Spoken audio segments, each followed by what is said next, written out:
macam tu. Dia dah buka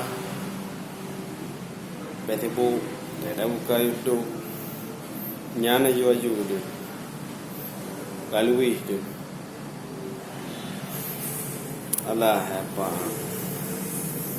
Jak minta popular. Ngan kata-kata nangget.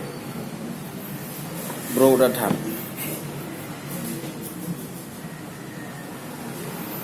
Keluar polon. Oh, dia dah buka YouTube, nyana aju. Kayak apa mengai ro ke. Tibulir ngadu ai Kanada.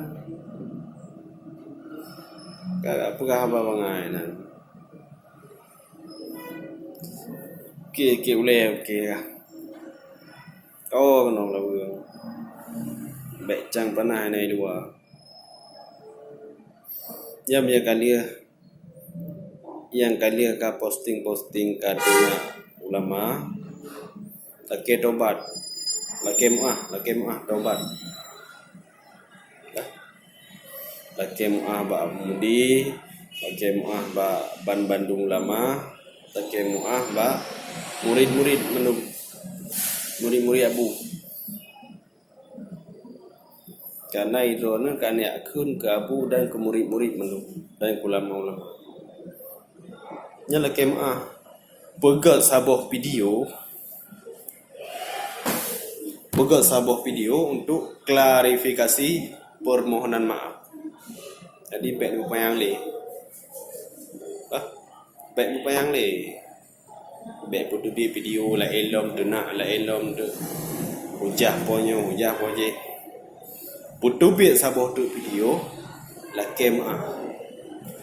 kemah ba abu laki maah ba Bandung ulama-ulama tobat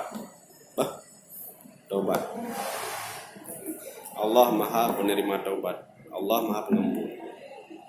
Sekian, terima kasih. Assalamualaikum. Kalian baca tu awasi orang kasihan. Hai bukan nandro no musliadi ya ilawul.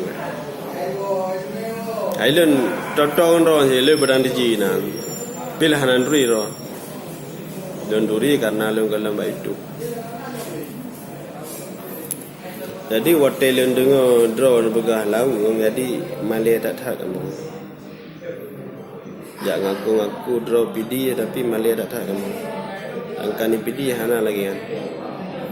Dan kakak ada kalau hana lagi drone. Jibai adina ulama lagi Rasulullah kepada ashabi kan nujum sahabat Nabi lagi bintang. Al ulama warasatul anbiya.